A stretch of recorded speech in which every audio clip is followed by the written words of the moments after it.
Hello everyone, आपका स्वागत है आपके अपने यूट्यूब चैनल ग्रंथ अकेडमी में। आज हम करेंगे क्रिया का विस्तार में अध्ययन, जो आगामी सभी परीक्षाओं के लिए महत्वपूर्ण होंगे। और बस शरीर को और आत्मा को थोड़ी ऊर्जा प्रदान कर कर ध्यान से इस वीडियो को देखते रहिए और ध्यान से सुनते रहिए मैं क्या बोल रहा हूँ और क्या सामने लिखा हुआ है। बस ध्यान से सुनते रहिए।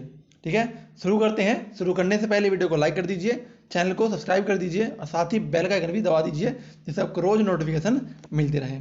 आइए शुरू करते हैं। देखिए, पहले हम बात करेंगे क्रिया होता क्या है।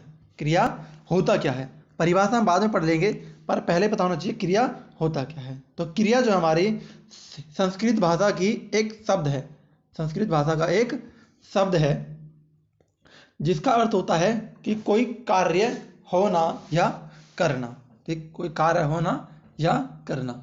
देखिए, जो इसकी उत्पत्ति हुई है, पहले हम इसकी उत्पत्ति की बात करेंगे कि क्रिया जो है हिंदी भाषा में इसकी उत्पत्ति हुई कैसे है। ठीक है, इसकी उत्पत्ति कैसे हुई है। अब देखिए, संस्कृत में एक शब्द सुना होगा आपने, धातु। एक शब्द सुना होगा आपने, धातु। ये हमारा धातु होता क्या है, धातु क्या होता है। देखिए, कोई भी काम करना या होना, कोई भी काम करना या होना, वो हमारा क्या कहलाता है, धातु। अब उसमें हमने धातु में ना जोड़ दिया तो हमारा क्या बन जाएगा, क्रिया। क्रिया बन जाएगा, क्रिया शब्द बन जाएगा। ठीक है, तो हमारी हिंदी की मूल भाषा है, हमारी हिंदी की मूल भाषा है संस्कृत। संस्कृत से एक शब्द आया है धातु। धातु, धातु में भले कोई भी काम होना या करना, कोई भी स्थिति बदल रही है, ठीक है, तो उसे हम क्या कहेंगे, धातु। और धातु में हमने ना प्रत्यय जोड़ दिया। ना हमारा क्या एक प्रत्यय है, मैंने प्रत्यय पढ़ाया हुआ है, जिसने नहीं देखा हो वो देख ले वीडियो को। प्रत्यय, तो ना हमारा एक प्रत्यय है, तो धातु में एक प्रत्यय जुड़ गया ना, तो हमारा क्या बन गया, क्रिया।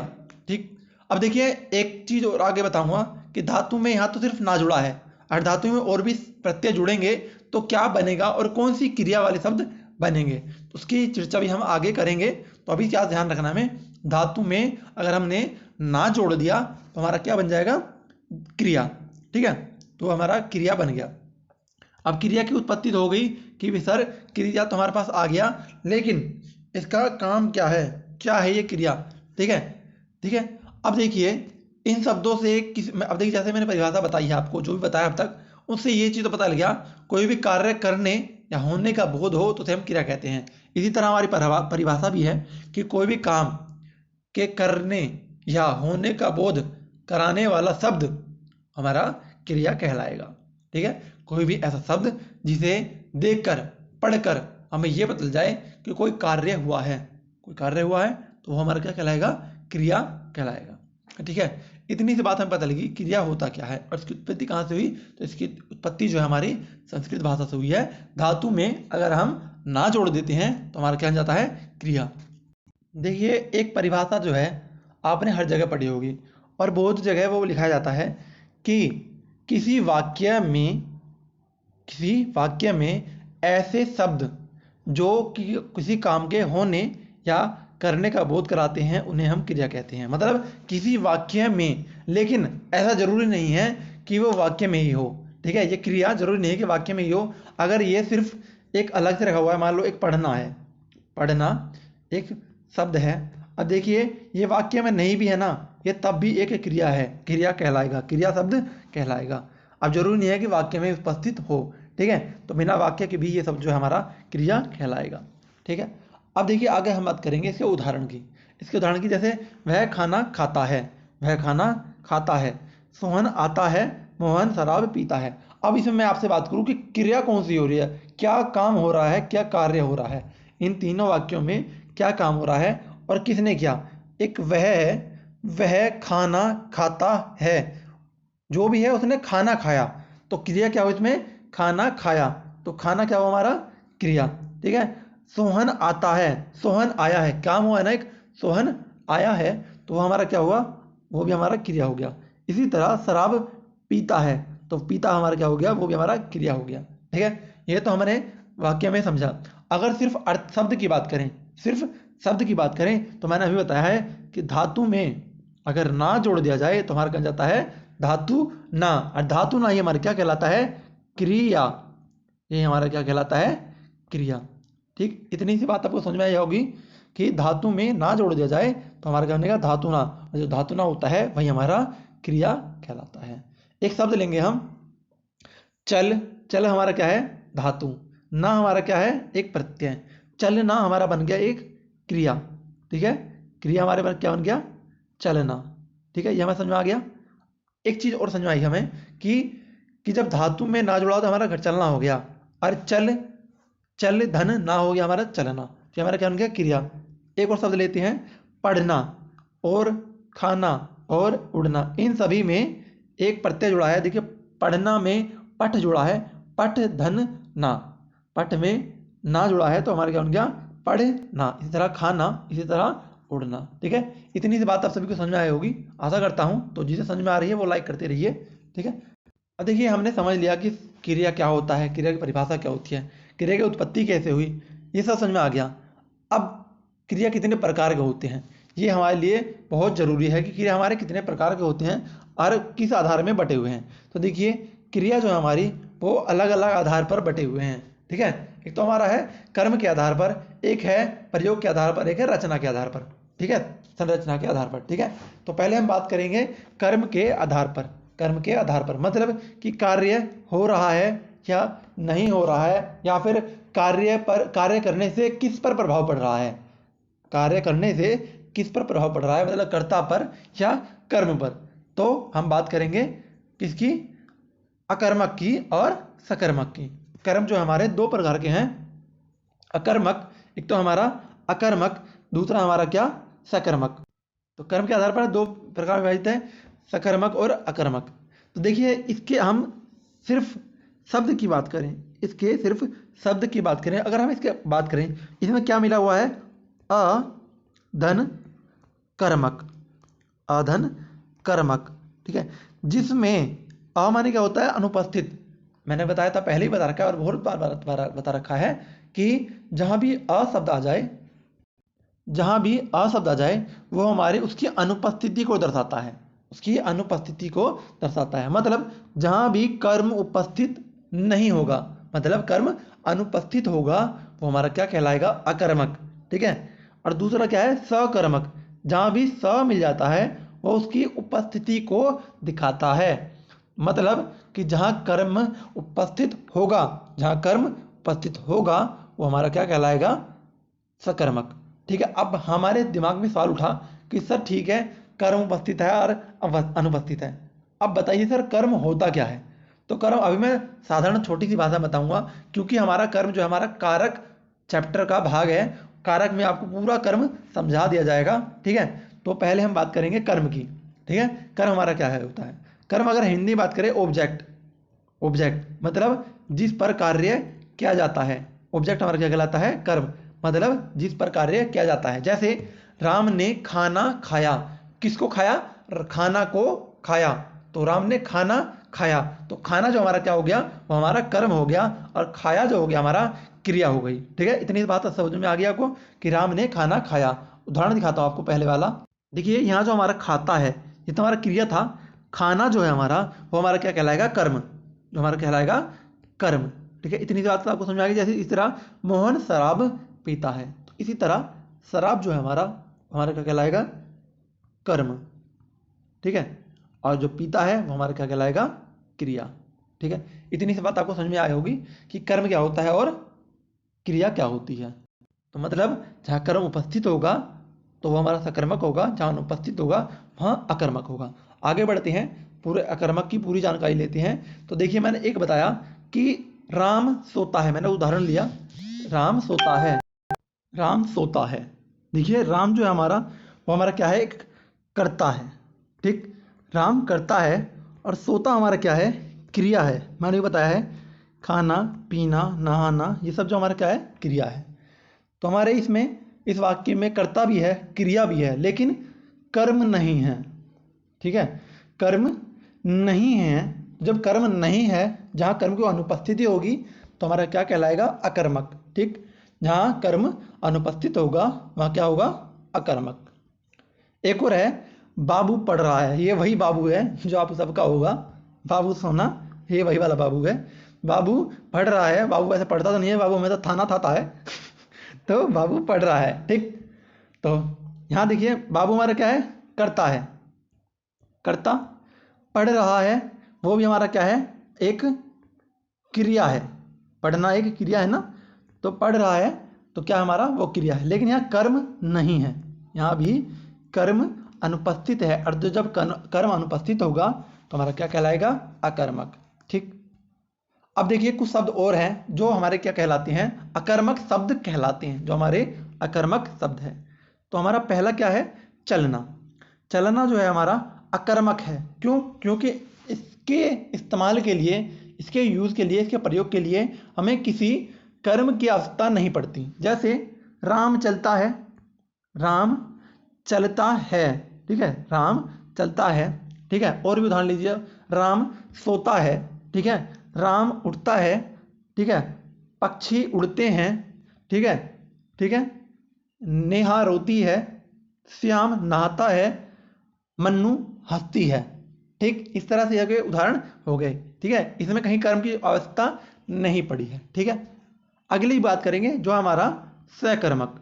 सकर्मक मतलब कि सकर्म, सकर्म मतलब जिसमें कर्म उपस्थित हो, ठीक है, कर्म उपस्थित हो, ठीक है। उदाहरण लेते हैं, मेरा बाबू थाना था रहा है। मेरा बाबू थाना था रहा है या खाना खा रहा है, ठीक है। मैं तो इसी तरह बोलूँगा जिस तरह सब बोलते हैं, ठीक है। तो ऐसे ही बोलते हैं ना सब, मेरा बाबू थाना था रहा है, तो ढंग से समझिए बस, मेरा बाबू खाना खा रहा है, ठीक। मैं ऐसे उदाहरण इसलिए लेता हूँ जो आपको जल्दी से कनेक्ट हो। आप भी जब पढ़ें या ऐसी बात बोलें तो आपको पता चले कि मैं बोल क्या रहा हूँ, उसमें क्रिया क्या है, शब्द क्या है, उसमें कर्म क्या है, कर्ता क्या है, ठीक है। ये आपकी साधारण भाषा के में उपयोग वाक्य हैं, ठीक है। मेरा बाबू, ये हमारा क्या हो गया, क्रिया हो, सॉरी कर्ता हो गया, ठीक है, वो हमारा क्या हो गया, कर्ता, ठीक है। अब खाना है, खाना क्या है हमारा, खाना क्या है हमारा, कर्म, कर्म। और खा रहा है ये हमारा क्या है, क्रिया, ठीक है। खा रहा है हमारा क्या है, क्रिया।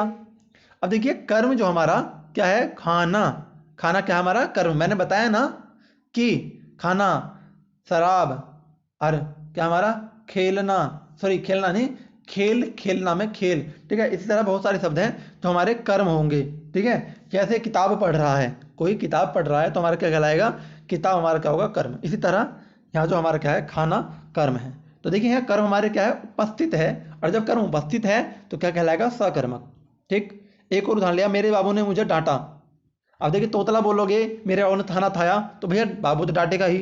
बाबू स्टडी लौंडा है, ठीक है। तो हमारा क्या, मेरे बाबू ने मुझे डांटा। मेरा बाबू हमारा क्या है, एक है कर्ता।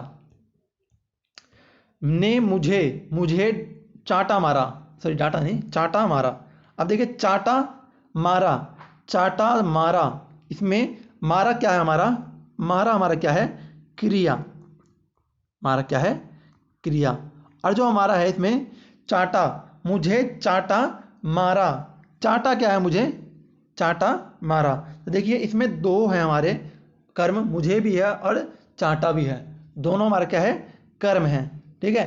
तो हमारा क्या कहलाएगा, कर्म।